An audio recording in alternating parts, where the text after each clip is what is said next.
الحمدللہ الحمدللہ رب العالمین الصلاۃ والسلام علی رسولہ الامین وآلہ واصحابہ اجمعین والعاقبۃ للمتقین۔ محترم خواتین حضرات، السلام علیکم ورحمۃ اللہ وبرکاتہ۔ اعوذ باللہ من الشیطان الرجیم، بسم اللہ الرحمن الرحیم۔ اِنَّا نَحْنُ نَزَّلْنَا الذِّكْرَ وَإِنَّا لَهُ لَحَافِظُونَ۔ صدق اللہ مولانا العظیم۔ آج سے 14واں پارہ شروع ہو رہا ہے، انشاءاللہ آج اس کا مختصر جائزہ لیں گے۔ اس میں 2 سورے آئے ہیں۔ سورۃ الحجر، اس کی ایک آیت 13ویں پارے پر میں آئی ہے، اور آیت نمبر 2 سے 14واں پارہ شروع ہو رہا ہے، اس لیے اس پارے کا جو نام رکھا گیا ربما۔ اور دوسرا جو سورہ اس میں لیا جائے گا، جس کا ہم جائزہ لیں گے مختصر، سورۃ النحل، شہد کی مکھی۔ اور یہ دونوں سورے تقریباً طویل ہیں۔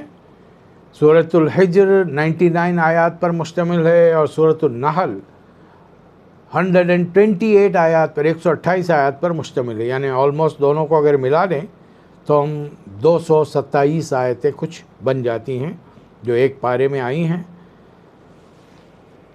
جو آیت میں نے آپ کے سامنے تلاوت کی، یہ آیت نمبر 9 جو سورۃ الحجر میں آئی ہے، جس کی بنیاد پر اللہ تعالیٰ نے ہم کو، نبی کریم صلی اللہ علیہ وسلم کے امتیوں کو، ایک بہت بڑی ذمہ داری سنبھالنے سے بچا لیا۔ دوسری قوموں میں ان کے نبیوں پر جب اللہ تعالیٰ نے پیغامات نازل فرمائے، ان میں انہوں نے کمی بیشی کی، توڑ مڑوڑ سے کام لیا ان کے علماء نے نبیوں کے بعد میں، تو پھر اللہ تعالیٰ نے ہر نبی کے بعد جو کتاب اتاری، تو پہلے کی کتاب اب نل اینڈ وائڈ ہے۔ نبی کریم صلی اللہ علیہ وسلم سے پہلے 3 کتابیں بنی اسرائیل میں نازل کی گئیں، بلکہ یوں سمجھیے کہ 5 کتابیں نازل کی گئیں۔ 2 کے بارے میں اللہ فرما رہا ہے، یہ صحف ابراہیم نمبر 1، دوسری یا یحییٰ خذ الکتاب، یحییٰ علیہ السلام کی بات آ گئی، یہ تو آخر میں ہے۔ اور حضرت موسیٰ علیہ السلام پر اللہ تعالیٰ نے توریت نازل کی، اور ان کے بعد جو پیغمبر آئے حضرت داؤد علیہ السلام پر، ان پر زبور نازل کی، جو اللہ کی حمد و ثنا کی، یوں سمجھیے کہ حمد و ثنا پہ مشتمل آیات ہیں۔ اور اس کے علاوہ آخری جو کتاب ان کے پاس ہے وہ انجیل ہے۔ اور یہ سب الگ الگ دور میں زبانیں بدلتی رہی ہیں، ان کے مطابق نازل ہوا۔ ابراہیم علیہ السلام عراق سے جب آئے تو ہمیں اندازہ نہیں کہ اس وقت کی اس ایریے میں جو زبان بولی جاتی تھی وہ کیا تھی، فلسطین اور مصر میں کیا زبان بولی جاتی تھی ہمیں اندازہ نہیں ہے۔ لیکن جب بات بڑھتے بڑھتے حضرت موسیٰ علیہ السلام تک آئی تو اس دور کی تعلیمات کے بارے میں ہمیں اندازہ ہے کہ یہ ہبرو لینگویج میں نازل ہوئی۔ حضرت عیسیٰ علیہ السلام کے زمانے کی تعلیمات سریمک میں، سریانی زبان میں نازل ہوئی۔ اب چونکہ ابراہیم علیہ السلام نے اپنے بیٹے کو لا کر عرب میں بسایا تھا، بڑے بیٹے کو حضرت اسماعیل علیہ السلام، تو یہاں بنو جرہم کے قبیلے کے درمیان رہتے بستے انہوں نے یہاں کی عربی سیکھی ہوگی، اور پھر اس کے بعد میں یہ سلسلہ چلتا رہا کہ آخری پیغمبر عرب کی سرزمین میں کعبۃ اللہ کے پاس مکہ مکرمہ میں پیدا ہوئے، ان کی زبان عربی تھی۔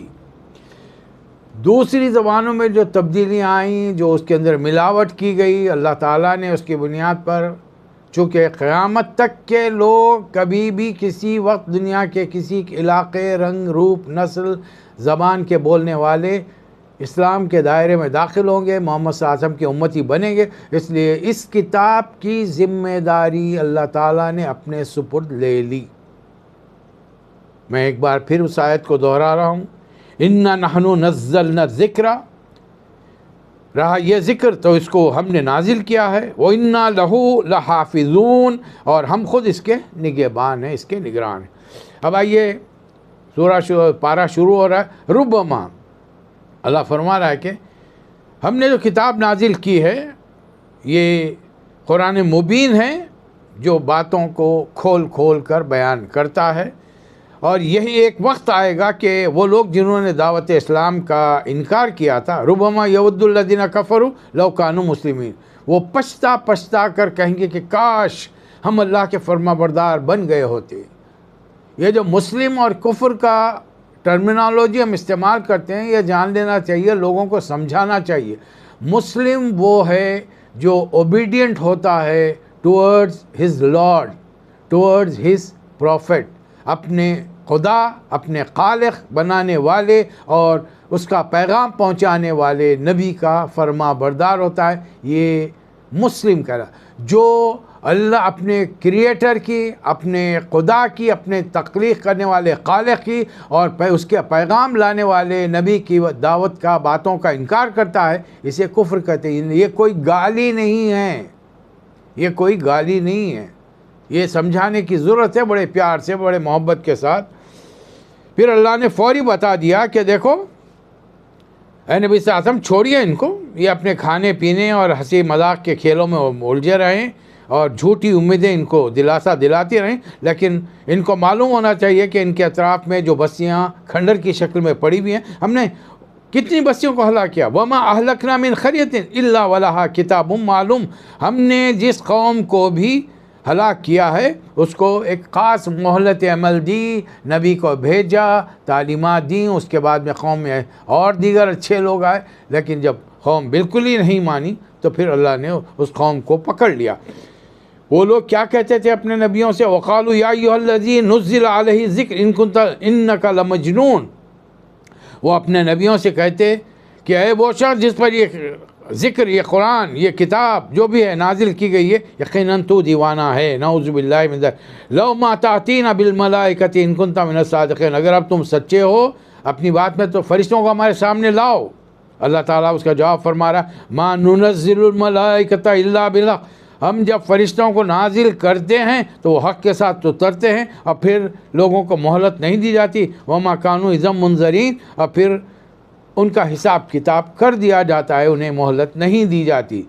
اے نبی صلی اللہ علیہ وسلم، آپ کوئی پہلے رسول نہیں ہیں، وَلَقَدْ أَرْسَلْنَا مِنْ قَبْلِكَ فِي شِيَعِ الْأَوَّلِينَ، بے شمار رسولوں کو دنیا کے ایوری نوک اینڈ کارنر میں ہم نے نبیوں کو بھیجا ہے۔ ہاں البتہ نبیوں میں آپ کی پہچان، آپ کی شان یہ ہے کہ آپ خاتم النبیین ہیں۔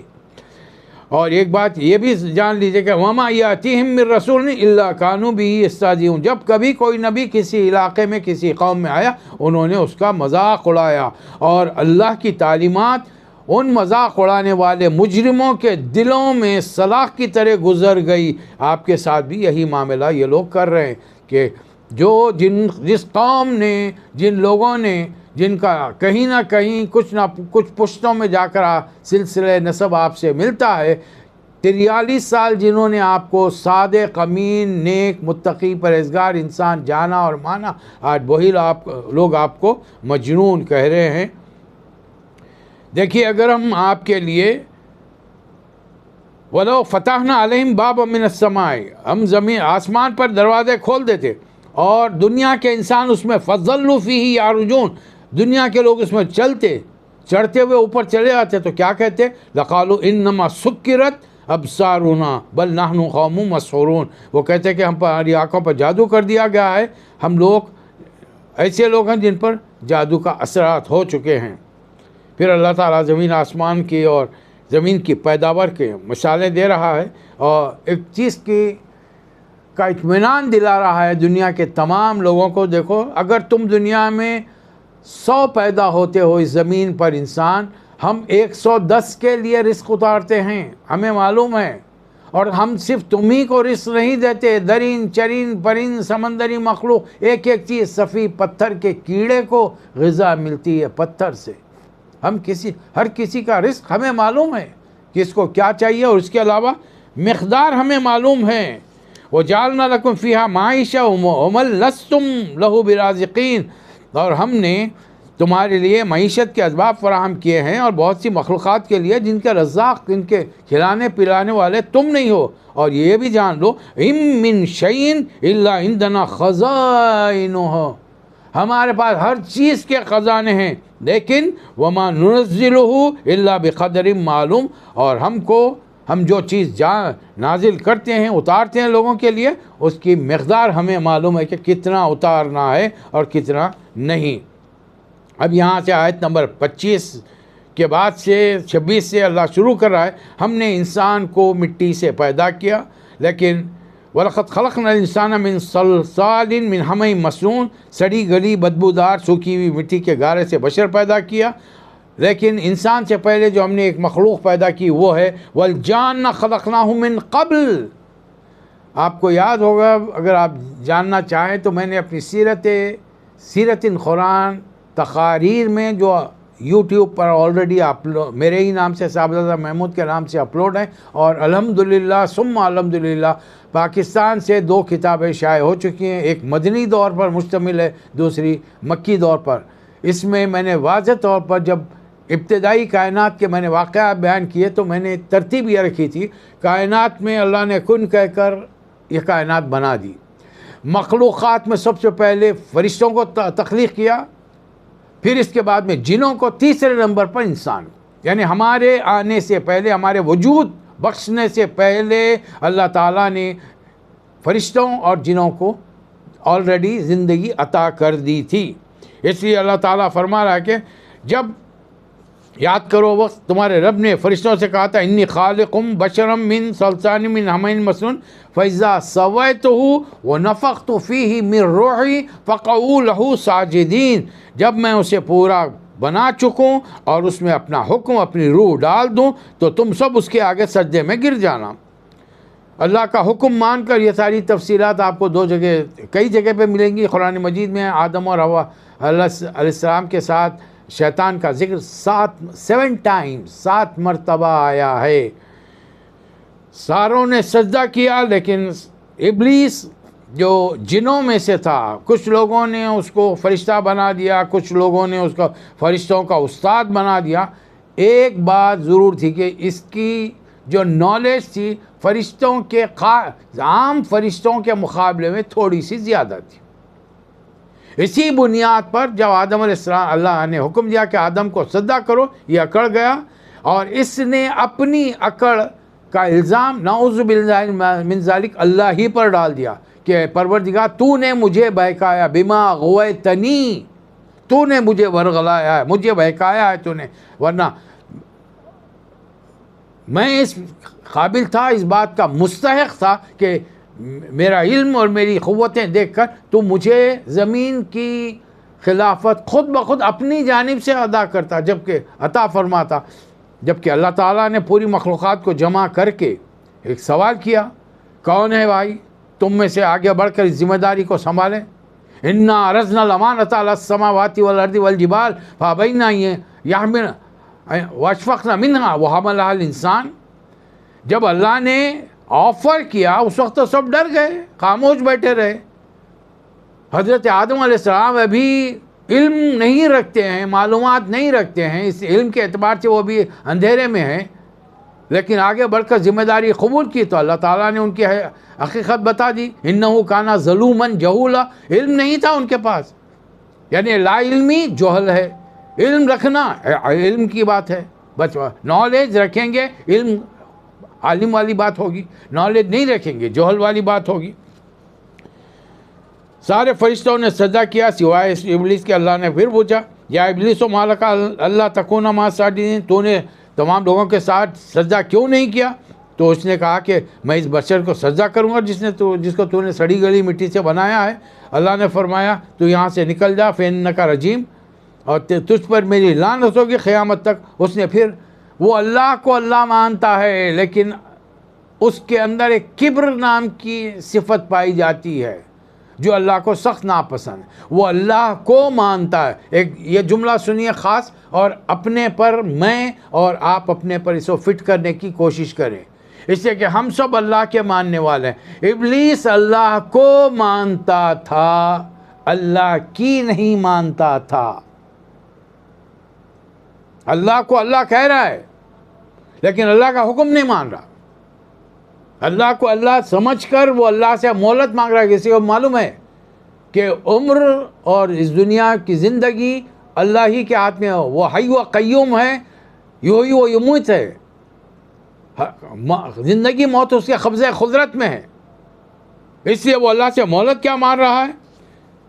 ربی فانظرنی الی یوم یبعثون، یعنی اس کو نالج کتنی تھی، یہ دنیا کائنات ہمیشہ تھی نہیں، ہمیشہ رہے گی نہیں، ایک دن آئے گا، اس کا قیامت ہوگی، آخرت ہوگی، حساب کتاب ہوگا. وہ مہلت مانگ رہا ہے، مجھے اس دن تک کے لیے مہلت دے. اللہ نے مہلت دے دی. اب اس نے وہ اللہ کے سامنے ہی وعدہ کرا کہ مجھ پر جس کو تو نے پریفرنس دیا ہے، فضیلت دی ہے، میں اس کو ورغلاؤں گا اور دنیا کی چیزوں کو اس کے لیے مزین کروں گا، ان کو دل فریب بناؤں گا، اٹریکٹیو بناؤں گا، اور ان میں سے ایک بڑی تعداد اپنے ساتھ لے کر جہنم میں جاؤں گا. اب آپ مجھے بتائیے، انسان کو ورغلانے والی 3 چیزیں ہیں، میں بار بار ان چیزوں کو دہراتا ہوں. ایک، دنیا کی رنگینیاں. بہت ساری چیزیں ایسے ہیں انسان اسے حاصل کرنے کی آرزو تمنا کرتا ہے، بڑے بڑے گھر، شاندار گاڑیاں، خوبصورت عورتیں، بہترین سواریاں ہر قسم کی، گھوڑے ہوں یا کاریں ہوں. آج کے دور میں یہ تمام چیزیں اس میں شامل ہیں، یہ دنیا کی چیزیں ہیں. دوسرے، انسان کے اندر کی اپنی خواہشات، اس کے پاس ہے، میرے پاس کیوں نہیں ہے. تیسرا، شیطان کا ورغلانا، وہ بیکار چیزوں کو اتنا دل فریب بنا کر انسانوں کے سامنے پیش کرے گا کہ انسان نہ چاہتے ہوئے بھی اس کے چنگل میں پھنس جائے گا. تو وہ چاہتا ہے کہ جاتے جاتے اپنے ساتھ انسانوں کی بڑی تعداد لے کر جہنم میں جائے. اور اللہ نے وعدہ کر دیا کہ میرے جو نیک بندے ہوں گے ان پر تیرا زور نہیں چڑھے گا. اور نیک بندے کون ہیں؟ ان کی اصلاح کرنے کے لیے اللہ نے آدم علیہ السلام سے لے کر نبی کریم صلی اللہ علیہ وسلم تک 1,24,000 پیغمبر اور 20 کو کتابیں عطا فرمائی. اب دیکھیں، لیکن آج ہم 21ویں صدی میں ہیں، یا پھر عربی اعتبار سے ہم 1445 میں ہیں، 15ویں صدی میں ہیں. اگر آج قیامت آ جائے اور اللہ فیصلہ کر دے جنت میں یہ لوگ جائیں گے جنت میں، سپوز تصور کر لیجئے ہمارے مسلمانوں میں شرابی، جواری، ہر قسم کے برائی کرنے والے موجود ہیں، لیکن صرف اس بنیاد پر کہ وہ لا الہ الا اللہ محمد رسول اللہ صلی اللہ علیہ وسلم پر ایمان لاتے ہیں، اللہ ان تمام کو جنت میں ڈالے گا. تو یہ دنیا کی پاپولیشن کا کتنا حصہ ہے؟ جسٹ 25%. تو دوزخ میں ابلیس کے ساتھ جانے والی پاپولیشن کتنی ہے؟ 75%. کامیاب کون ہے؟ نبی دنیا میں آئے ہوئے نبی کامیاب ہیں یا شیطان کامیاب، ابلیس کامیاب ہے؟ ہم کو دوسرے نبیوں سے کچھ لینا دینا بحث نہیں. ہم کس کے امتی ہیں؟ نبی کریم صلی اللہ علیہ وسلم کے. ہے ناز ہمیں، ہم ہیں ثناء محمد، ہم لوگ تو ہیں بندہ احسان محمد. یہ شرف عطا ہے ہمیں، امت میں ہے ان کی، امت ہے دل و جان سے قربان محمد. لیکن یہ ساری ہماری باتیں زبان کے پھاگ اڑانے والی ہیں، لفاظی ہے. عملی طور پر ہماری زندگیاں خود قیامت کے دن ہمارے اعمال کو جب اعمال نامہ پیش ہوگا گواہی دیں گی کہ تم جو زمین پر اپنے آپ کو خوش فہمی میں مبتلا رکھے تھے، آج اس کا ازالہ ہوتا ہے. اقرا کتابک کفا بنفسک الیوم علیک حسیبا. اور انسان کہے گا ما لی ھذا الکتاب لا یغادر صغیرۃ ولا کبیرۃ الا احصاها. تو یہاں پر پھر اللہ تعالیٰ بتا رہا ہے کہ جہنم، تیرے ماننے والوں کو میں جہنم میں داخل کروں گا، اور جہنم کے 7 دروازے ہیں، اور ہر دروازے پر وہاں وہ گناہ کرنے والے کا حصہ مخصوص ہے. اس کے برخلاف جو اللہ کی ناراضگی سے بچنے والے ہیں وہ جنت کے باغات اور چشموں میں ہوں گے. ان سے کہا جائے گا جاؤ بے خوف و خطر یہاں آرام کے ساتھ رہو. اور جو دنیا کی زندگی میں کچھ کے دلوں میں ایک دوسرے کے خلاف تھوڑی سی نفرت، مخالفت تھی، اللہ تعالیٰ ان قلوب کو وَنَزَعْنَا مَا فِي صُدُورِهِمْ مِنْ غِلٍّ، ان کے دلوں میں جو تھوڑی بہت کھوٹ کپٹ تھی ہم اسے نکال دیں گے، اور وہ سارے آپس میں بھائی الا اخواناً علی سرر متقابلین، وہ بھائی بھائی بن کر ایک دوسرے کے سامنے تختوں پر بیٹھے ہوں گے۔ اے نبی صلی اللہ علیہ وسلم نبئ عبادی انی انا الغفور الرحیم، اے نبی صلی اللہ علیہ وسلم میرے بندوں کو خبردار کیجئے کہ میں بہت درگزر کرنے والا ہوں، اور وَأَنَّ عَذَابِي هُوَ الْعَذَابُ الْأَلِيمُ، لیکن ان کو یہی نہیں سمجھنا چاہیے۔ میری ون سائیڈڈ تصویر اگر کوئی آپ کے امتیوں کے بعد مولوی دکھا رہے ہیں، انہیں بتائیے کہ نہیں، میں جہاں انتہائی مہربان رحمان و رحیم ہوں، وہیں پر میں وَأَنَّ عَذَابِي هُوَ الْعَذَابُ الْأَلِيمُ، میرا عذاب بہت ہی دردناک عذاب ہے۔ یہاں سے ابراہیم علیہ السلام کا ذکر ہے کہ ابراہیم علیہ السلام کے پاس فرشتے آئے، ابراہیم علیہ السلام انہیں پہچان نہیں سکے، اور انہوں نے سلام کیا، فقالو سلام، یعنی آنے والا سلام کرے گا۔ یہ ہے اسلامی تعلیمات۔ نبی صلی اللہ علیہ وسلم فرماتے ہیں چھوٹی تعداد بڑی تعداد کو سلام کرے گی، کھڑے رہنے والا بیٹھنے والے کو، سوار کھڑے رہنے والے کو سلام کرے گا، اور جب بیٹھے ہوئے سارے ہیں تو نوجوان بزرگوں کو ادب و احترام سے سوال کریں گے اور بہترین سلام کریں گے۔ یہ تعلیمات اسلام کی ہیں۔ ابراہیم علیہ السلام پریشان ہو گئے اور فوری ان کی لیکن اس کے باوجود میزبانی کرنی چاہیے جو ہماری حیثیت ہے۔ فوری بچڑا بنا کے لائے، لیکن یہ تو فرشتے ہیں، یہ تھوڑی کھانا پینا کھائیں گے، اور ان فرشتوں سے انہوں کہہ دیا کہ انہوں خوشخبری دی ابراہیم علیہ السلام کو۔ اس کا مطلب یہ کہ دوسرے بیٹے کی خوشخبری دے رہے ہیں۔ پہلا بیٹا حضرت اسماعیل علیہ السلام حضرت ہاجرہ سے پیدا ہوئے، اور پیدائش کے فوری بعد ابراہیم علیہ السلام نے لے جا کر بیوی اور بیٹے کو لے جا کر کعبۃ اللہ کے پاس بسایا۔ فلسطین میں بڑی بیوی پہلی بیوی ہیں حضرت سارہ، اب بڑھاپے میں ان کو اولاد اللہ دے رہا ہے، یہ ہیں حضرت اسحاق علیہ السلام، ان کو غلام علیم کہا گیا، علم والا بیٹا۔ تھوڑی دیر کے لیے حضرت ابراہیم علیہ السلام پریشان ہو گئے، کہنے لگے ابشرتمونی علی ام مسنی الکبر فبما تبشرون، ارے تم مجھے اس وقت اولاد کی بشارت دے رہے ہو جبکہ میں بوڑھا ہو چکا ہوں، کیسی بشارت دے، کیسی خوشخبری دے رہے ہو؟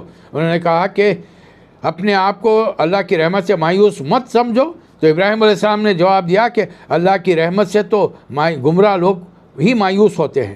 پھر ابراہیم علیہ السلام نے پوچھا کہاں جا رہے ہیں؟ انہوں نے کہا الی قوم مجرمین، وہ جا رہے تھے جارڈن کے علاقے کی طرف جہاں حضرت لوط علیہ السلام، فلسطین میں ابراہیم علیہ السلام تبلیغ کریں، مصر میں اسحاق علیہ السلام تبلیغ کریں، عرب میں اسماعیل علیہ السلام تبلیغ کریں، اور جارڈن میں حضرت لوط علیہ السلام جہاں کی قوم مرد سے اپنی خواہش نفس پوری کرتے ہیں، اور آخرکار اللہ تعالیٰ نے اس کی قوم کی مہلت عمل جب ختم ہوئی، فرشتوں کو خوبصورت لڑکوں کی شکل میں بھیجا اور وہاں پہنچے۔ وہ بھی فرشتوں کو پہچان نہیں سکے۔ فرشتوں نے ان سے کہا کہ رات ہوتے ہوتے چل نکلو، اور پھر اس کے بعد میں ہم بستی والوں سے نمٹ لیں گے۔ اور اللہ تعالیٰ اس سورے میں نبی کریم صلی اللہ علیہ وسلم کا مقام و مرتبہ جانیے سمجھیے۔ آیت نمبر 72 میں اللہ حضور اکرم صلی اللہ علیہ وسلم کی عمر مبارک کی قسم کھا رہا ہے، لَعَمْرُكَ إِنَّهُمْ لَفِي سَكْرَتِهِمْ يَعْمَهُونَ، اے نبی صلی اللہ علیہ وسلم آپ کی عمر کی قسم ہے کہ اس وقت وہ قوم کے لوگ لوط علیہ السلام کے گھر پر چڑھ دوڑے تھے، تو ایسا معلوم ہوتا سارے کے سارے نشے کے عالم میں ہیں، یعنی خوبصورت لڑکوں کا ذکر سن کر ان پر ایک نشہ طاری ہو گیا۔ لیکن پھر ایک زبردست قسم کا دھماکہ ہوا اور آسمان سے بارش ہونے لگی، پکے پتھروں کی بارش، اور یہ بستی ایک نشان بن کر نیشنل ہائی وے کے کنارے آج بھی پڑی ہوئی ہے، جہاں پر لوگ اس کے آثار تباہی کو دیکھتے ہیں۔ ہجر کے لوگوں نے بھی ایسے ہی رسولوں کی تکذیب کی، ہم نے بھی ان کو ایک دھماکے کے ساتھ تباہ و برباد کر دیا۔ اے نبی صلی اللہ علیہ وسلم، ہم نے آپ پر جو قرآن نازل کیا ہے، آتینا کا سبع من المثانی والقرآن العظیم، یہاں دو چیزوں کو الگ کر کے بتایا۔ ایک سبع مثانی 7 آیتیں، یہ کون سی ہیں؟ یہ 7 آیتیں سورۃ الفاتحہ۔ پھر والقرآن العظیم، یہ الف لام میم سے لے کر والناس تک کی آخری آیت تک ہے۔ یہ 2 چیزوں کا اللہ ذکر یہاں فرما رہا ہے۔ کہہ دیجئے کہ میں اللہ کی طرف سے کھلا خبردار کرنے والا ہوں اور تم لوگ ان کی طرح مت ہو جاؤ جن میں کتاب بھیجی گئی تو انہوں نے کتاب کے ٹکڑے ٹکڑے کر لیے. آج ہم نے بھی، آج امت کا ایک طبقہ لوگوں کو صرف خوشخبریاں سناتے پھرتا ہے کہ صبح اٹھ کر لا الہ الا اللہ محمد رسول اللہ پڑھو 1,00,000 نیکیاں بن جائیں گی. سبحان اللہ کہو 500 نیکی، 1000 نیکی، الحمدللہ کہو، لا الہ الا اللہ کہو، اللہ اکبر کہو، دن بھر تسبیحات پڑھتے رہو. اب لوگوں کے اس طریقے سے دین سکھانے سے لوگ اتنے جری ہو گئے ہیں کہ وہ دن میں 100 مرتبہ لا الہ الا اللہ کا ورد کریں گے. جھوٹ بولنے کے لیے تکلف نہیں ہے، دھوکہ دینے میں کوئی قباحت نہیں ہے، لوگوں کو ملاوٹ کا مال دینے میں کوئی رکاوٹ نہیں ہو رہی. وہ سمجھ رہے ہیں کہ میں کتنے گناہ کرا دن بھر میں 100، جبکہ 1,00,000 نیکیاں میرے کھاتے میں مائنس کیجئے، 1000 میں سے 1,00,000 میں سے 100 نکلے تو کیا بچے گا. ہمارے مولوی حضرات نے لوگوں کو یہ نہیں بتایا کہ تم بڑے گناہ تو چھوڑ دو، تم اگر غیبت و چغلی کرو گے تو تم جنت میں نہیں جا سکتے. لا يدخل الجنت نمام، چغلی کرنے والا جنت میں نہیں جائے گا. وہ عورت جو خوشبو لگا کر بازار میں جاتی ہے وہ جنت کی خوشبو نہیں سونگھ سکے گی. وہ عورت جو سج دھج کا بازار میں جاتی ہے، اپنے جسم کا نمائش کرتی ہے، سوچ کے دیکھیے چاہے مرد ہو یا عورت ہو دونوں کے لیے احکامات کیا ہیں. اے نبی صلی اللہ علیہ وسلم، ہم دیکھ رہے ہیں کہ لوگ آپ کے ساتھ کیا معاملہ کریں. آپ کا کام ایک ہی ہے، فَاصْدَعْ بِمَا تُؤْمَرُ وَأَعْرِضْ عَنِ الْمُشْرِكِينَ. جس چیز کا میں نے حکم دیا ہے یہ آپ ڈنکے کی چوٹ پر ہاں کے پکارے کہہ دیجئے اور شرک کرنے والوں کی پرواہ مت کیجئے. اس آیت کو میں نے مکہ مکرمہ میں 4تھے سال کے شروع میں لیا. حالانکہ یہ سورۃ الحجر اس وقت اترا نہیں تھا، لیکن قرآن تو کسی بھی جگہ پورا نہیں اترا تھا. مختلف آیات مختلف جگہوں پہ نازل ہوئی، بعد میں فکس کر دی گئی. میں نے ترتیب کیا بتائی آپ کے سامنے؟ میں نے ترتیب آپ کے سامنے یہ بتائی کہ جب پہلی وحی آپ پر اتر گئی تو اللہ کا پہلا حکم یہ آیا کہ اے نبی صلی اللہ علیہ وسلم خو انفسکم و اہلیکم نارا. تبلیغ کا پہلا طریقہ، پہلے اپنے آپ کو پھر اپنے اہل کو آگ سے بچاؤ. میں بیچلر ہوں تو میرے اہل کون ہیں؟ میرے والدین، میرے بہن بھائی. میں شادی شدہ ہوں تو میرے اہل کون ہیں؟ میری بیوی، میرے بچے. یہ اہل کو بچاؤ. دوسرے نمبر پر سورہ شعراء کی آیت آئی وَانذِرْ عَشِيرَتَكَ الْأَقْرَبِينَ. یہ بھی میں نے وہ ایک ہی آیت وہاں پر لی 4تھے سال کے شروع میں. تبلیغ کا دوسرا طریقہ، اپنے کو بچایا، ماں باپ، بہن بھائی، بیوی بچوں کو بچایا، خرابت داروں کو بچاؤ. اور اس کے لیے رسول اللہ صلی اللہ علیہ وسلم نے کیا کیا؟ حضرت علی کو دعوت کا اہتمام کرنے کا حکم دیا. بنو عبد الشمس، بنو مطلب اور بنو ہاشم کے تمام لوگوں کو بلایا گیا. 2 دعوتیں کی گئی. آپ بھی دعوت کیجئے، عید کی دعوتیں کرتے ہیں، رمضان کی دعوتیں کرتے ہیں، لیکن اس میں اللہ کا پیغام پہنچاتے ہیں. آج ہم ڈرتے ہیں اللہ کا پیغام پہنچانے کے لیے، بے تحاشا دعوتوں پہ مال خرچ کرنے تیار ہیں، لیکن وہ دعوتیں قیامت کے دن ہمارے لیے شرمندگی کا باعث بنے گی. ہم وہاں پر اللہ کا نام لے کر، نبی کریم صلی اللہ علیہ وسلم کا ذکر کر کے غیر مسلموں تک اللہ کا پیغام نہیں پہنچا رہے ہیں. یہ ہمارے لیے وبال بن جائیں گی.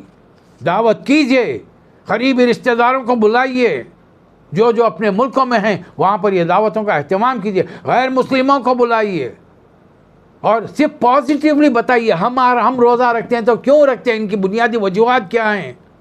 ہم عیدیں مناتے ہیں تو ہم لہو لہاب نہیں کرتے، کھا پی کے ہنگامے کرتے ہوئے نہیں پھرتے. لیکن آج ان رمضان کے مہینوں میں اب آپ دیکھیے ہمارے ملکوں میں جیسی تاخراتیں آئیں گی، ہمارے نوجوان سڑکوں پر جو ریگنگ کریں گے، جس طریقے سے گاڑیاں چلائیں گے، ہنگامے کریں گے، اپنی جگہ پر ہیں. تو بہرحال یہ میں نے مکہ مکرمہ میں یہ آیت لی تھی. اللہ فرما رہا کہ لوگ آپ کا مذاق اڑا رہے ہیں. اِنَّا كَفَيْنَاكَ الْمُسْتَهْزِئِينَ. آپ کی طرف سے ان مذاق اڑانے والوں کی خبر لینے کے لیے ہم کافی ہیں. ہمیں معلوم ہے لَقَدْ نَعْلَمُ أَنَّكَ يَضِيقُ صَدْرُكَ. ہمیں معلوم ہے کہ یہ لوگ جو باتیں بناتے ہیں ان سے آپ کے دل کو سخت کوف ہوتی ہے. اس لیے اس کا علاج کیا ہے؟ فَسَبِّحْ بِحَمْدِ رَبِّكَ وَكُن مِّنَ السَّاجِدِينَ. اپنے رب کے نام کی حمد و تسبیح کیجئے، اس کے دربار میں سجدے کیجئے اور رات کی آخری گھڑی میں اپنے رب کی عبادت کیجئے جس کا آنا یقین ہے۔ سورۃ النحل شروع ہو رہی ہے۔ یہ بڑا طویل سورہ ہے، 128 آیات پر مشتمل ہے۔ اس کا ہم مختصر پھر اس لیے کہ ہمارا مقصد یہاں درس قرآن دینا نہیں، بلکہ اس سورے میں جو خلاصہ ہے ہم اس کا ذکر کرنا چاہ رہے ہیں، ہم میں اپنی یاد دہانی کے لیے اور آپ کو یاد دلانے کے لیے۔ ایک بار پھر یہ چونکہ تقریباً مکی سورے ہیں، ان میں بات گھوم پھر کر 3 چیزوں کی طرف آتی ہے۔ اللہ کو ایک مانو، اللہ نے نبیوں کے ذریعے اے دنیا والوں تم تک کرنا پیغام بھیجا ہے، نبیوں کو مانو، کتابوں کو مانو۔ نبیوں تک پیغام بھیجنے کی ذمہ داری ایک ہی فرشتوں کو دی ہے، حضرت جبرائیل علیہ السلام کو، ان کو مانو اور دیگر فرشتوں کو مانو۔ آخرت کو مانو کہ ایک وقت آئے گا تمہیں موت کا مزہ چکھنا پڑے گا، کل نفس ذائقۃ الموت، اور پھر ایک وقت آئے گا دوبارہ زندہ کیے جاؤ گے، اور میدان حشر میں پوری قوموں کا 1,24,000 نبیوں کے ماننے والوں اور دیگر انسانوں کا حساب کتاب ہوگا۔ انعام میں جنت، سزا میں دوزخ ملے گی۔ تم خود اپنے بارے میں فیصلہ کر لو تم کیا چاہتے ہو، اس لیے کہ سورہ نحل کی ابتدا میں اللہ نے فرما دیا اتی امر اللہ فلا تستعجلوا، اللہ کا فیصلہ آ گیا ہے۔ محمد صلی اللہ علیہ وسلم کا اس دنیا میں آنا قیامت کی پہلی نشانی ہے، اس سے کہ آپ خاتم النبیین ہیں، اور آپ نے فرما دیا لا نبی بعدی، میرے بعد کوئی نبی آنے والا نہیں ہے۔ سبحانہ و تعالی عما یشرکون، اور لوگوں کا حال یہ ہے کہ 75% کھلم کھلا اللہ کے ساتھ شرک کر رہے ہیں، اور بچ گئے 25% جو توحید پرست مسلمان کہلانے، ان میں سے بھی 72 فرقے ہیں، اور ان 25% میں سے 90 سے زیادہ % کے لوگ قبر پرست اور قبروں کو سجدہ کرنے والے آج پائے جاتے۔ یہ اللہ کے گھر مسجدوں کو آباد نہیں کرتے، اس لیے دشمنوں کو، اسلام دشمنوں کو، ان کی ہمتیں، ان کی جرتیں اتنی بڑھ گئی ہیں کہ انہوں نے مسجدوں کو ٹارگٹ کیا ہے، اور ایک کے بعد وہ گراتے چلے جائیں گے۔ اللہ کو اس ضمن میں کوئی اللہ کی مدد نہیں آئے گی۔ مسجدیں کس نے بنائی بھائی؟ ساری دنیا کے ہر علاقے میں ہم انسانوں نے۔ حفاظت کون کریں گے؟ اللہ نے کتاب کی حفاظت کا ذمہ لیا ہے۔ ہم نے تو اللہ کی کتاب کو کتابی شکل کے اندر لا کر اس کو بھی جلنے سے ہم نہیں بچا سکے۔ دنیا میں جب مسجد جلائی جاتی ہے تو اس میں کتاب قرآن کے سینکڑوں نسخے ہوتے ہیں، ہم تو وہ بھی نہیں، نہ مسجد بچائے نہ اللہ کے کلام کو بچا سکے۔ پھر اللہ نے محفوظ کیسا کیا؟ مشرق کے کونے سے لے کر مغرب، شمال سے جنوب کے ہر ملک کے دنیا کے ہر نوک اینڈ کارنر میں ایک بچہ، ایک نوجوان، ایک انسان ایسا ملے گا جو اللہ کے کلام کا حافظ ہوگا، اسے پورا کلام زبانی یاد ہے۔ ساری کتابیں بھی اگر دنیا کے صفحے سے ہٹا دی جائیں تو بھی انسانوں کے ذہن میں، انسانوں کے دلوں میں، دماغوں میں اللہ کا کلام محفوظ رہے گا۔ البتہ قیامت سے پہلے اللہ اس کا علم آہستہ آہستہ اٹھا لے گا، صحیح عالم ان کو اٹھا لے گا، البتہ جو جھوٹے عالم، دغاباز، مطلبی، فریبی، دنیا سمیٹنے والے ہیں، وہ اللہ کے وہ مسندوں پہ بیٹھ کے اللہ کے رسول کی باتوں کو اپنی مطلب براری، اپنے منشا فیصلوں کے ساتھ، اپنے منشا نتیجوں کے ساتھ دنیا والوں کے سامنے اس کی تشریح کریں گے۔ اللہ تعالیٰ فرشتوں کو اور روح کو، جبرائیل کو نازل کر رہا ہے، نازل کرتا ہے جس بندے پر چاہے، یعنی نبوت اللہ کی مرضی سے ہے۔ اور یہ تمام نبی کیوں آئے ہیں؟ ان انذروا انہ لا الہ الا انا فاتقون، عبادت کے لائق، حکم ماننے کے لائق، اور یہ حکم تمہاری زندگی کے ہر گوشے کا احاطہ کرے گا، سوائے اللہ کے کسی اور کا حکم مت مانو، حکم اللہ کا ہوگا، طریقہ حضرت محمد مصطفیٰ صلی اللہ علیہ وسلم اور صحابہ کرام کا ہوگا۔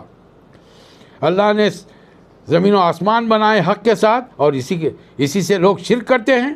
انسان کو بنایا حقیر بن سے، پہلے انسان کی بات نہیں ہو رہی، پہلا جوڑا بن گیا آسمانوں پر، پہلا انسان مٹی سے بنا گیا، آدم علیہ السلام ان کی پسلی سے جوڑا بنایا گیا. اب یہ دونوں جب زمین پہ آئے تو پہلا انسان جو زمین پر وجود میں آیا وہ اس کی تخلیق نطفے سے کی گئی.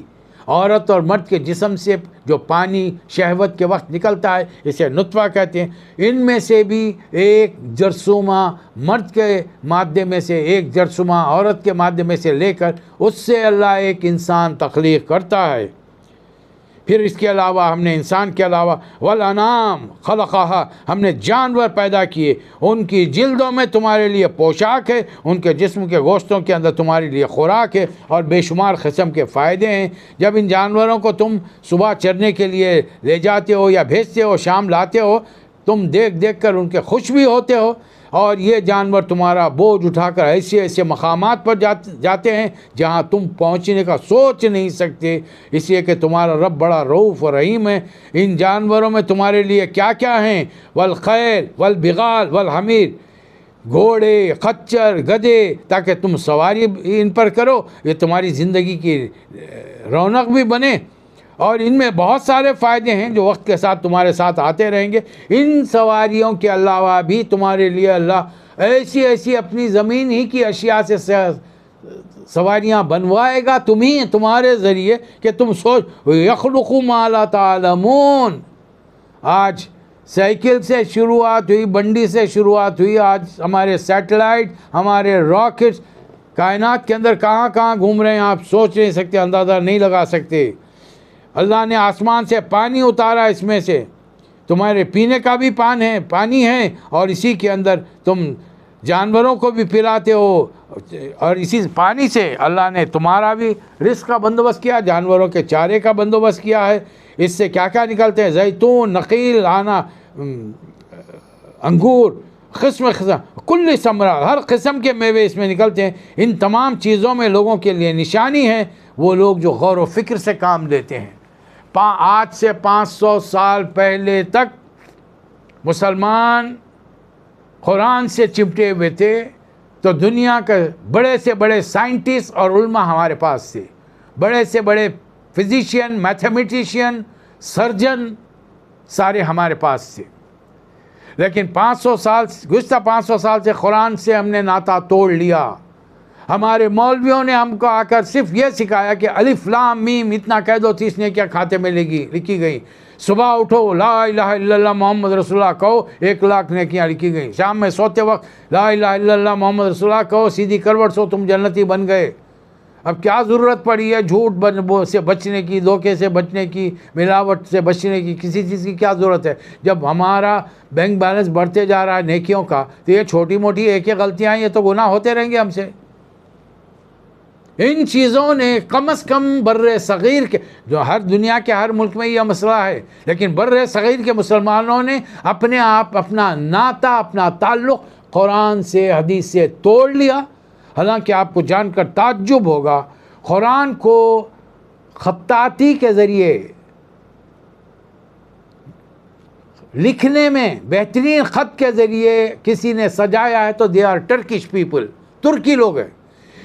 قرآن کو کسی نے آواز سے مزین کیا ہے تو دے آر ایجپشینز، وہ مصری لوگ ہیں. قرآن فہمی کا حق ادا کسی نے کیا ہے تو وہ ہے ہندی. سب کانٹیننٹ کے علماء دین، آپ کے ہمارے ملک کے علماء، قرآن فہمی میں جتنا قرآن اور حدیث پہ کام ہوا ہے کسی اور جگہ پر ہر ممالک میں نہیں ہو سکا. آپ کو جان کر تعجب ہوگا. اب اللہ تعالیٰ یہاں سے مختلف چیزوں کا ذکر فرما رہا ہے. وَسَخَّرَ لَكُمُ اللَّيْلَ وَالنَّهَارَ، ہم نے رات دن کو تمہارے لیے مسخر کر دیا ہے. ایسی عمارتیں بناؤ کہ دن کے اندر بھی تم اس میں چلے جاؤ، اندھیرا ہی اندھیرا رہے گا. ایسے چیزوں کا بندوبست کرو کہ رات کے اندھیرے میں بھی فلڈ لائٹ ہے. ابھی آپ ٹی وی دیکھ رہے ہوں گے، اس وقت جو میچز چل رہے ہیں، آدھی قوم تو وہاں بیٹھی ہوئی ان کے اندر مگن و مست ہے.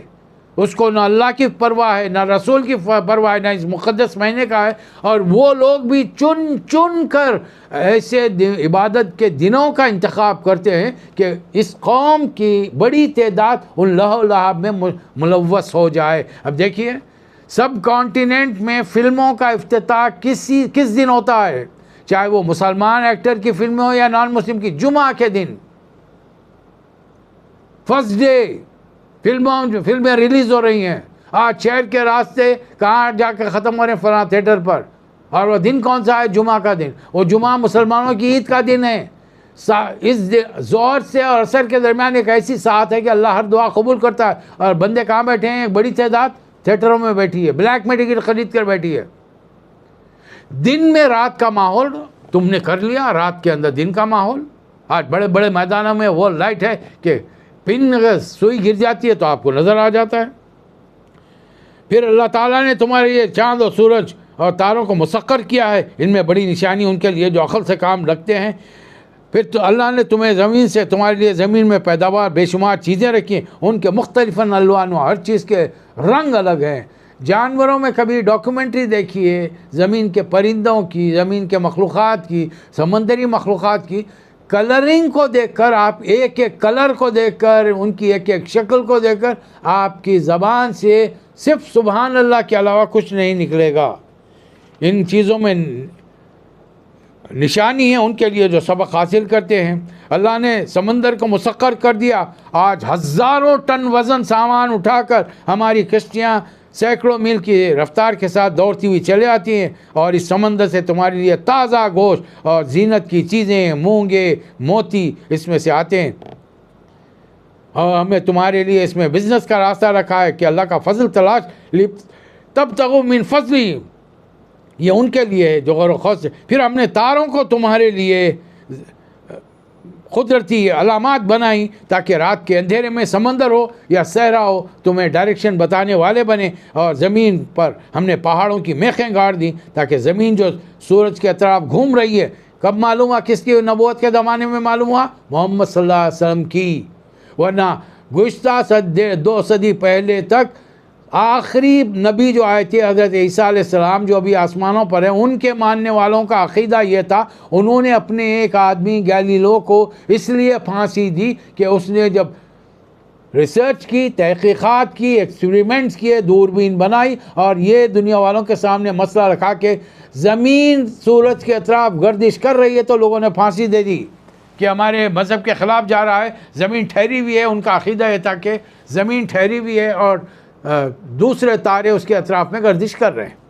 بلکہ ہندوستان میں رہنے والوں نے تو کہہ دیا تھا کہ زمین گائے کے سینگ کے اوپر, ماتا کے ایک سینگ پر ٹھہری ہے. ماتا جب کھڑے کھڑے تھک جاتی ہیں تو پھر وہ جھرجھری لیتی ہیں, تو وہ زمین ایک سینگ سے جا کر دوسرے سینگ پر ٹکتی ہے. اس کو بھوکم کہتے ہیں, زلزلہ کہتے ہیں. لیکن جب دنیا نے زیادہ ترقی کر لی, سیٹلائٹ دنیا کے باہر چلے گئے, تو پتہ چلا کہ وہاں ماتا جی غائب ہیں. ماتا جی تو آئی نہیں وہاں پر, تو پھر وہ کہاں چلی گئی؟ اب زمین کہاں ٹکی ہوئی ہے؟ یہ دانشوروں سے غیر مسلم حضرات پوچھتے کیوں نہیں؟ ہم آپ کو کافر کوئی گالی کے طور پہ نہیں کہتے, ہم کافر اس لیے کہتے ہیں کہ آپ نے اپنے بنانے والی واحد ہستی کا انکار کیا ہے.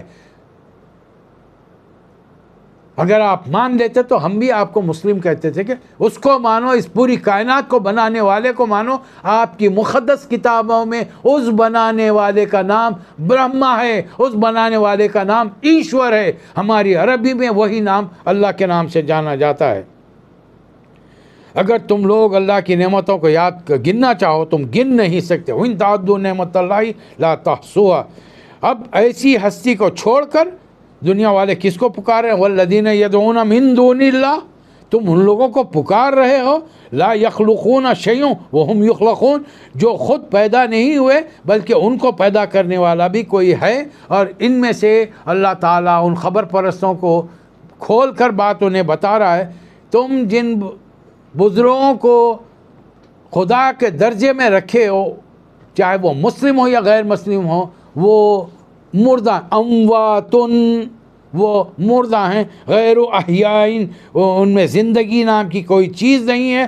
خود انہیں پتہ نہیں, وما یشعرون ایان یبعثون, کہ انہیں یہ پتہ نہیں کہ انہیں کب اٹھایا جائے گا. اب ذرا سوچ کے دیکھیے, اسلامک تھیوری کے ذریعے آدم علیہ السلام کو دنیا میں آ کر لاکھوں سال گزر چکے ہیں. آدم علیہ السلام آئے, جتنی بھی عمر اللہ نے دی گزاری, زندہ رہے, اس کے بعد میں موت کا مزہ چکھ لیا. دوسرے نبیوں کا چھوڑ دیجیے, ہم اپنے نبی کی بات کریں. حضور اکرم صلی اللہ علیہ وسلم دنیا میں آئے, آج سے 1450 سال پہلے دنیا سے چلے گئے. ہر کسی کو موت کا مزہ چکھنا ہے، لیکن کسی کو یہ پتہ نہیں دوبارہ اٹھنا کب ہے۔ اب وہ گھڑی کی حد یہ ہے کہ اس فرشتے کو بھی پتہ نہیں ہے، جس کا کام یہ ہے کہ جس دن سے اللہ نے اسے بنایا ہے، ایک پیر زمین میں بچھا کر، ایک گھٹنا کھڑا کر کے، اپنا ہاتھ رکھ کر سامنے منہ کے ایک انسٹرومنٹ ہے، اس پر اس کی نظریں اللہ کے حکم کی جانب عرش کے پر ہیں، اور اس کا منہ اس باجے کی طرف سے جیسی حکم ہوگا وہ ٹرمپٹ بجائے گا، وہ باجا انسٹرومنٹ بجائے گا، آواز نکالے گا اور پوری دنیا کولیپس کر لے گی۔ لیکن دنیا والے اور آج کل کے غیر مسلم سائنٹسٹ اس بات کا اقرار کریں کہ یہ کائنات ہمیشہ سے تھی نہیں اور ہمیشہ رہے گی بھی نہیں، تو پھر کیا ہوگا؟ مکے میں صورتحال یہ ہے کہ اب جب یہ شروع کا زمانہ ہے، سورۃ النحل جب نازل ہوئی ہے، تو اس زمانے میں مکے سے باہر جب لوگ آتے تھے تو یہ مشرکین کے جو نمایاں لوگ تھے وہ پہلے ان کو خاص طور پہ عمرہ کے لیے رجب کے مہینے میں دور دور سے لوگ آتے تھے، ان کو باہر جا کر سمجھاتے تھے کہ بھائی یہ پرانے ہم نے، وہ لوگ آنے والے پوچھتے تو تمہارے نبی پر کیا نازل ہوا، تو یہ لوگ کہتے ہیں اور پرانے زمانہ اساطیر الاول، پرانے زمانے کے قصے۔ کبھی ان باہر سے آنے والوں کی ملاقات کسی مسلمان سے، رسول اللہ علیہ وسلم کے صحابی سے ہو گئی، اور اس نے ان سے پوچھا ماذا انزل ربکم، تو وہ کہتے ہیں کہ قالوا خیر، یہ ہمارے رب نے بہت ہی خیر کی چیزیں نازل کی ہیں۔ آگے اللہ تعالیٰ فرما رہا ہے وَلَقَدْ بَعَثْنَا فِي كُلِّ أُمَّةٍ رَسُولًا، ہم نے ہر امت میں، ہر علاقے میں، ہر زبان میں ایک رسول اٹھایا ہے، اور رسول کی تعلیم کیا تھی؟ أَنْ اعْبُدُوا اللَّهَ وَاجْتَنِبُوا الطَّاغُوتَ، اللہ کی بندگی کرو، اس کی غلامی کرو، اس کا حکم بجا لاؤ، اس کے رسولوں کا حکم بجا لاؤ، اور شیطان کی بندگی سے بچو۔ اللہ تعالیٰ ایک خاص بات بتا رہا ہے، جو لوگ اللہ کے راستے میں ظلم سہنے کے بعد اللہ کی خاطر ہجرت کر کے چلے گئے، اب بتائیے 5ویں سال رسول اللہ صلی اللہ علیہ وسلم پر ایمان لانے والوں کو 11 مردوں 4 عورتوں کو مکہ چھوڑ کر حبشہ جانا پڑا، اور ان مہاجرین میں شامل تھے حضرت عثمان بن عفان نبی صلی اللہ علیہ وسلم کے داماد، اور دوسری بیٹی حضرت رقیہ رضی اللہ تعالیٰ عنہ۔ 6 سال صحابہ کرام کی بڑی جماعت کو پھر ہجرت کرنی پڑی، مکہ چھوڑ کر حبشہ جانا پڑے۔ 75 مردوں نے، 18 کے قریب عورتوں نے مکہ چھوڑ دیا۔ انہوں نے نہ کسی کا مال لوٹا تھا، نہ کسی کو ستایا تھا، نہ زمین لوٹی تھی، نہ کسی کو دھوکہ دیا تھا، کچھ نہیں کیا تھا۔ انہوں نے جو باپ دادا کے زمانے سے بتوں کی پوجا ہو رہی تھی، محمد صلی اللہ علیہ وسلم کی بات سن کر ایک ہی جملہ اپنے گھر والوں سے کہا کہ آج کے بعد لا الہ الا اللہ۔ ہم یہ جملہ اس لیے کہہ رہے ہیں کہ ہمارے نبی جن کے چہرے مقدس کو دیکھ کر ہم ایمان لائے ہیں، وہ کہتے ہیں کہ تفلحو، تم فلاح پاؤ گے، یہ جملہ کہو گے، اس لیے ہم یہ جملہ لائے۔ تو اے نبی صلی اللہ علیہ وسلم، جن لوگوں نے ہجرت کی جبکہ ان پر ظلم ہوا تھا، ہم ان کو دنیا میں بھی بہتر ٹھکانہ دیں گے، اور آخرت میں ان کے درجات بہت بلند ہوں گے۔ کاش لوگ اس بارے میں جانتے، یہ وہ لوگ ہیں جنہوں نے صبر کیا اور اللہ کی خاطر انہوں نے اللہ پر بھروسہ کیا۔ اور اے نبی صلی اللہ علیہ وسلم، آپ سے پہلے بھی ہم نے کوئی مرد نہیں بھیجا رسول بنا کر جس پر ہم نے وحی نہ کی ہو۔ اگر یہ مکے والے نہیں جانتے تو ان سے کہیے فَاسْأَلُوا أَهْلَ الذِّكْرِ إِن كُنتُمْ لَا تَعْلَمُونَ، جاؤ اہل ذکر سے، کتابوں والوں سے پوچھ لو۔ اور یہ سفر کر کے جب جاتے 2 کتابوں والے ملتے، مدینہ منورہ میں یہودیوں کے 3 قبیلے، خیبر میں یہودیوں کے اور دیگر قبیلے، یہ فلسطین اور شام جاتے، عیسائیوں سے ملاقات ہوتی، یہ سارے کے سارے اہل کتاب تھے۔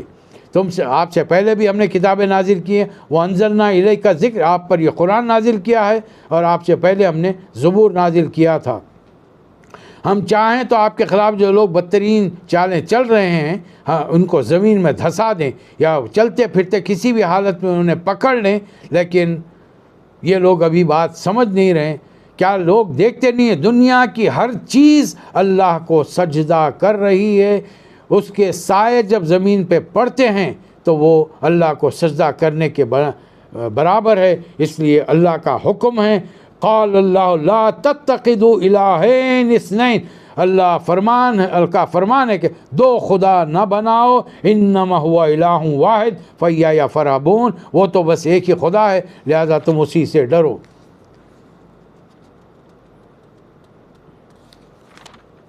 آگے بات بڑھتے ہوئے اللہ تعالیٰ ایک بڑی پیاری مثال دے رہا ہے، وَإِنَّ لَكُمْ فِي الْأَنْعَامِ لَعِبْرَةً، تمہارے لیے مویشیوں میں، کیٹلز میں، جانوروں میں ایک بڑی خوبصورت مثال ہے، ایک سبق ہے اگر تم سیکھنا چاہو۔ تم کھلاتے کیا ہو ان کو؟ جھاڑی جھنکر، پتے، گھاس، یہی کھلاتے ہو نا، لیکن جب وہ کھانے کے بعد میں ان کے جسم سے کیا کیا نکلتا ہے یہ دیکھو، نُسْقِيكُم مِّمَّا فِي بُطُونِهِم مِّن بَيْنِ فرث ودم لبن خالصا سائغا للشاربین، ان کے پیٹ میں موجود ہوتا ہے غلاظت گوبر، اور ان کی رگوں میں موجود ہوتا ہے خون، ان دونوں کے درمیان سے ہم ایک ایسی خوشگوار چیز، مزیدار چیز نکال کر پلاتے ہیں کہ تمہارے پیدا ہونے والے بچے بھی وہ دودھ بڑے شوق سے پیتے ہیں۔ بناؤ دنیا میں ایسی کوئی مشین کریٹ کر کے بتاؤ کہ جس کے ایک سرے سے گھاس پھوس کو ڈالا جائے اور دوسری جانب سے 3 لکوڈز نکل کر دو لکوڈ اور ایک سالڈ نکل کر آئے، ایک جانب سے یورین، ایک جانب سے خون اور ایک جانب سے ملک نکل کر آئے۔ اگر نکال سکتے ہو تو نکالو۔ ہم نے کھجور کے درختوں، انگور کی بیلوں میں بھی ایک چیز پلائی ہے، لیکن تم اس کو نشاور بنا لیتے ہو۔ اس میں بڑا سبق ہے ان کے لیے جو عقل سے کام لیتے ہیں۔ تمہارے رب نے شہد کی مکھی پر وحی کی۔ اب بتائیے، شہد کی مکھی کے ذریعے آج دنیا کے انجینئر ہیں، بڑے بڑے انجینئروں نے بہترین قسم کا اسٹور بنانے کا فن سیکھا ہے، اسٹوریج فن سیکھا ہے ہم نے ان سے، کہ مکھی اڑ کر جاتی ہے، مختلف پھلوں سے رنگ چوستی ہے اور جا کر اپنے پٹھے پر، یہ پٹھے کہیں چھتوں میں اور کہیں بیلوں کے اوپر یہ بناتی ہے، وہ اپنا رس وہاں چھوڑتی ہے۔ ان رسوں کو ایک خاص موقع پر جب نچوڑ لیا جاتا ہے تو 2 چیزیں نکلتی ہیں، جو اصلی شہد ہوتا ہے وہ نکل کے آتا ہے، بقایا اس میں سے جو بچ جاتا ہے وہ تقریباً موم بنتا ہے، موم سے موم بتی بناتے ہیں اور وہ روشنی دینے کے کام آتی ہے۔ اور اس شہد میں تمہارے لیے فیہ شفاء للناس، دنیا کے انسانوں کے لیے اس شہد میں شفا ہے، بہت سی بیماریوں کا علاج ہے۔ اور سب سے بڑی، آج کسی بھی دوا کو پریزرو کرنے کے لیے میڈیکیشن میں الکوہل ڈالا جاتا ہے، جبکہ جڑی بوٹی سے علاج کرنے والے مسلم حکماں اپنی دواؤں کو پریزرو کرنے کے لیے شہد کا استعمال کرتے تھے اور بڑے لمبے عرصے تک ان کو خراب ہونے سے بچاتے تھے۔ اللہ تعالیٰ کی شان یہ ہے کہ اس نے فضل بعضکم علی بعض فی رزق، سب کو یکساں رزق نہیں دیا، بعضوں کو بعضوں پر رزق میں فضیلت دی ہے، کسی کو کم کسی کو زیادہ۔ اور اللہ تعالیٰ نے تمہارے لیے تمہاری ہمجنس بیویاں بنائیں، ان بیویوں سے تمہیں بیٹے پوتے عطا کیے، کھانے پینے کے لیے اچھی اشیاء تمہیں ادا کی۔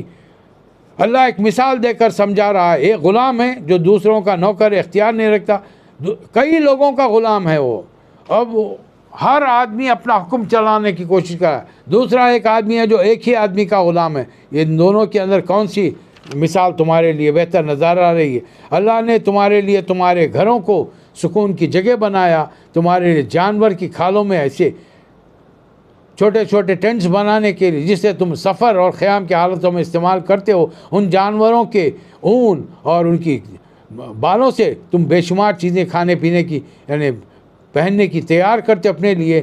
کیا تم نے پرندوں کو نہیں دیکھا جن کو اللہ تعالیٰ نے آسمان میں مسخر کر رکھا ہے؟ کون ہے جب اڑتے ہیں تو ان کا اللہ کے علاوہ ہوا میں تھام کے رکھتا ہے، اس میں بڑی نشانی ہے ان کے لیے۔ قیامت کے دن اے نبی صلی اللہ علیہ وسلم، جب ہر امت میں سے ہم ایک نبی اٹھا کر لائیں گے، پھر کافروں کو حجت کا موقع نہیں دیں گے۔ وہ لوگ جنہوں نے دنیا میں بہت سارے اپنے لیڈروں کو اور اپنے دینداروں کو اپنا شریک، اللہ کا شریک بنایا تھا، جب وہ میدان میں جمع دیکھیں گے تو اللہ سے شکایت کریں گے کہ پروردگار یہ لوگ تھے جو ہم کو گمراہ کرے، تو وہ پہلے والے کہیں گے کہ نہیں تمہارے دل میں ٹیڑھ تھی، تم اس لیے تم نے ہماری بات پر لبیک کہا، ورنہ ہم نے کوئی تم پر زبردستی نہیں کی تھی۔ رسول اللہ صلی اللہ علیہ وسلم کے لیے اللہ نے فرمایا قیامت کے دن اللہ تعالیٰ ہر قوم میں سے، امت میں سے گواہ لائیں گے اور جو ان پر گواہی دے گی، اور تمام ان گواہوں پر ہم آپ کو گواہ بنا کر لائیں گے، اسی لیے یہ کتاب اللہ نے آپ پر نازل کی ہے۔ یہ اس میں کتاب میں ہدایت ہے، رحمت ہے، خوشخبری ہے ایمان لانے والوں کے لیے۔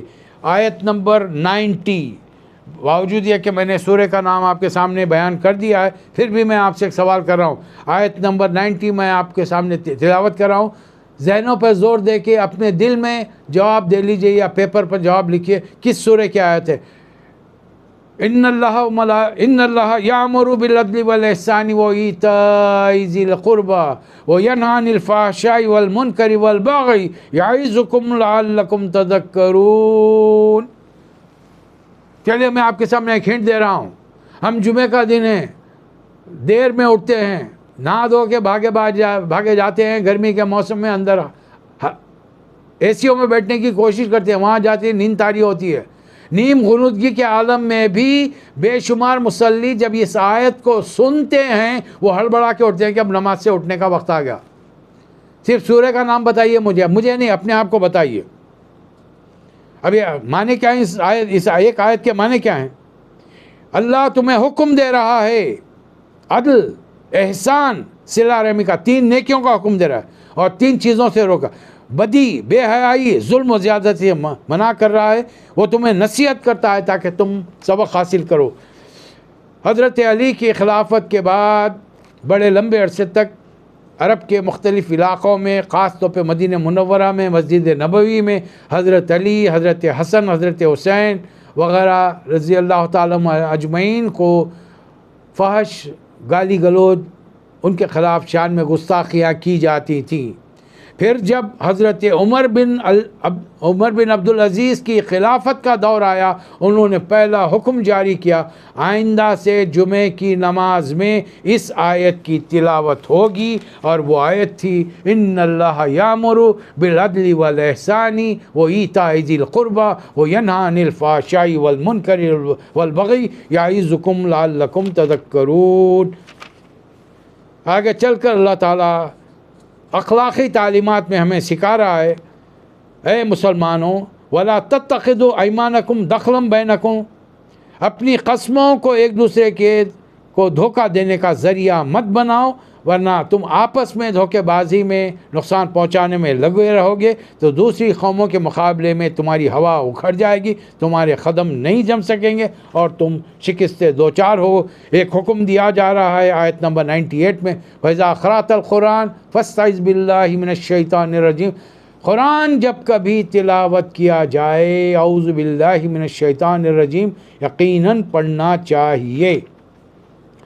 ایک آیت میں، آیت نمبر 106 میں بڑا پیارا ایک چھوٹ دی ہے اللہ تعالیٰ نے، اور یہ پریکٹیکلی یہ واقعہ ہو چکا ہے۔ جو شخص ایمان لانے کے بعد کفر کرے اور وہ کفر کرنے کے لیے مجبور کیا جائے لیکن دل میں وہ ایمان پر مطمئن ہے تو اللہ تعالیٰ اس پر غضبناک نہیں ہوگا۔ حضرت عمار، حضرت یاسر اور سمیہ رضی اللہ تعالیٰ عنہما کے بیٹے کو کفار مشرکین نے گھیر لیا، ماں اور باپ کو تو شہید کر دیا، بیٹے کو گھیر لیا اور اتنا مارا کہ ان کی قوت برداشت ختم ہو گئی۔ انہوں نے کہا کہ اپنے نبی محمد صلی اللہ علیہ وسلم کو یہ برا بھلا تم کہو، انہوں نے کہہ دیا، کفار نے انہیں چھوڑ دیا۔ وہ روتے ہوئے سیدھا نبی کریم صلی اللہ علیہ وسلم کے پاس آئے، اے اللہ کے رسول میرے ساتھ یہ حادثہ ہو گیا، انہوں نے مجھے مارا، جتنا برداشت کر سکتا تھا کرا، لیکن جب میری برداشت کے باہر ہو گیا تو انہوں نے آپ کو برا بھلا کہنے کے لیے جو کچھ کہا میں نے وہ دہرا دیا۔ آج کا کوئی دیندار ہوتا تو کہتا کہ تم جان دے دیتے مر جاتے، تم کیوں میری شان میں گستاخی کر کے آئے؟ لیکن قربان جائیے نبی کریم صلی اللہ علیہ وسلم کے کیا فرما رہے ہیں، صرف اتنا پوچھا، جب تم مجھے زبان سے برا بھلا کہہ رہے تھے دل کی کیفیت کیا تھی؟ تو عرض کیا کہ یا رسول اللہ آپ کی رسالت پر ایمان پختہ تھا۔ تو فرمایا کہ آئندہ پھر اگر وہ تمہیں ماریں اب برا بھلا کہنے کے لیے کہیں تو تم کہہ دینا کوئی بات نہیں، میں اللہ بھی اس بات پر گرفت نہیں کرے گا تمہاری۔ کھانے پینے کی چیزوں کے لیے اللہ نے فرمایا فَكُلُوا مِمَّا رَزَقَكُمُ اللَّهُ، اللہ نے جو چیز تمہیں عطا کی ہے کھاؤ، اس میں سے جو چیز پاک ہے حلال طیبہ، اللہ کا شکر ادا کرو اگر واقعی تم اللہ کی غلامی کرتے ہو۔ جو چیزیں حرام ہیں، میتہ والدم ولحم الخنزیر وما اہل لغیر اللہ، بھی 4 چیزیں گنائی گئیں، مردار، خون، خنزیر کا گوشت اور وہ جانور جسے ذبح تو کیا گیا اللہ کا نام لے کر، لیکن دل میں خیال یہ تھا کہ فلاں کی وجہ سے میرا کام بنا ہے، گو کہ ذبح کرتے وقت، چھری پھراتے وقت اللہ اکبر کا، یہ بھی حرام ہے۔ لیکن یہ 4 حرام چیزیں اس آدمی کے لیے حلال ہیں جس کو کھانے کے لیے کوئی چیز نہ ملے اور موت اس کی قریب ہو، اپنی موت سے بچنے کے لیے یہ چیزیں کھائی جاتی ہیں۔ البتہ چونکہ یہ سورہ ایک اسٹیج میں مدینہ پہنچے گا، مدینہ کے لوگ ایمان لائیں گے، اللہ تعالیٰ احتیاطاً یہودیوں کے بارے میں فرما رہا ہے کہ ہم نے کچھ چیزیں یہودیوں پر حرام کی تھیں، اس لیے کہ کچھ چیزیں یعقوب علیہ السلام نے اپنے اوپر احتیاطاً حرام کی تھی، ورنہ اللہ کی طرف سے وہ چیزیں حرام نہیں تھیں۔ آخری 4 آیتیں بڑی پیاری ہیں، اگر ہو سکے تو یاد کر لیجئے۔ ادعو الی سبیل ربک بالحکمت والموعظۃ الحسنہ، اللہ کے راستے کی طرف دعوت دیجئے۔ یہاں یا ایھا النبی نے فرمایا، یا ایھا رسول نے فرمایا، یا صدیق، یا فاروق، یا غنی، یا علی، کچھ نام نہیں لیا۔ تو اس آیت کا مصداق کون ہے؟ اس آیت کا مخاطب کون ہے؟ اللہ کس سے خطاب کر رہا ہے؟ مجھ سے، آپ سے۔ کیا فرما رہا اللہ تعالیٰ؟ اللہ کے راستے کی طرف دعوت دو، حکمت کے ساتھ، پوری معزت کے ساتھ، دل سوزی کے ساتھ، درمندی کے ساتھ، یہ کہ میں اس انداز میں بات کروں سامنے والے کو یقین ہے کہ یہ شخص میرا واقعی بڑا ہمدرد ہے، بہیخواہ ہے، اور یہ بہترین انداز میں ریزننگ کے ذریعے، دلیلوں کے ذریعے بات سمجھا رہا ہے، اس لیے کہ اللہ جانتا ہے سیدھے راستے پر آنے والا کون ہے اور غلط راستے پر جانے والا کون ہے۔ اور اگر کوئی تم سے زیادتی کرے تو اتنا ہی بدلہ لو جتنی زیادتی تم پر ہوئی ہے، اگر پھر بھی تم اللہ کی خاطر صبر کرو یہ تمہارے لیے بہتر ہے۔ صبر کیجئے نبی صلی اللہ علیہ وسلم، اور یہ صبر صرف اللہ کے لیے ہو۔ ہمیں معلوم ہے کہ یہ لوگ جو کچھ کہتے ہیں اس سے آپ کو رنج ہوتا ہے، ان کی چال بازیوں پر تنگ دل نہ ہو، اس لیے کہ اللہ تعالیٰ ان اللہ مع الذین اتقوا والذین هم محسنون، اللہ تعالیٰ اللہ سے کی ناراضگی سے بچنے والوں اور احسان کرنے والوں کے ساتھ ہے۔ یہ کچھ گزارشات تھیں جو آج کے پارے میں یعنی 14ویں پارے میں آپ کے سامنے رکھی گئیں۔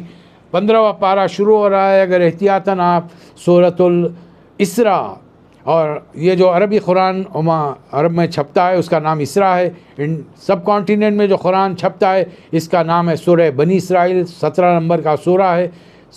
سورہ بنی اسرائیل کے ساتھ ہم کچھ حصہ بلکہ کافی حصہ سورہ کہف کا کل مطالعہ کریں گے۔ اللہ تعالیٰ مجھے اور آپ کو توفیق عطا فرمائے۔ وآخر الدعوانا ان الحمد للہ رب العالمین۔